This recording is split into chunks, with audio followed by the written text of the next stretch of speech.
గుండెపోటు, పక్షవాతం, క్యాన్సర్ ఈ మూడిటి పట్ల చాలామందికి అవగాహన ఉందండి. ప్రపంచవ్యాప్తంగా జరుగుతున్న మరణాలకి ముఖ్యమైనవి 3 కారణాలేనండి. ఇక నాలుగో కారణం కూడా ఉంది. COPD chronic obstructive pulmonary disease. అది ఒక ఊపిరితిత్తుల సమస్య అండి. నమస్తే అండి. నేను మీ డాక్టర్ ఉమాశంకర్ ఫిజిషియన్. రీసెంట్‌గా ఒక పెద్దాయన 84 సంవత్సరాలు ఉంటాయండి. విపరీతమైన ఆయాసం, శరీరం అంతా చెమటలతో మాట్లాడలేని స్థితిలో నా దగ్గరికొచ్చారండి.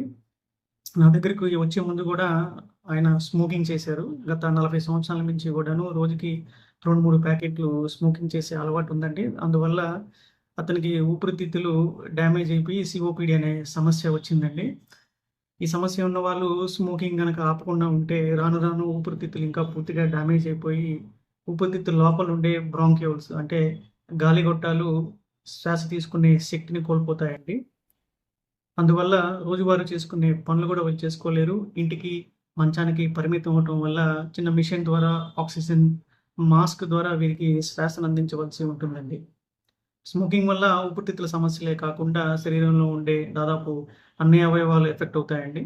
వీటి పట్ల అవగాహన ఉండి స్మోకింగ్ మానాలి అనే సంకల్పం ఉంటే గమ్సు, ప్యాచెసు, టాబ్లెట్స్ రూపంలో వీరి చేత స్మోకింగ్ మానిపిచ్చేయొచ్చండి.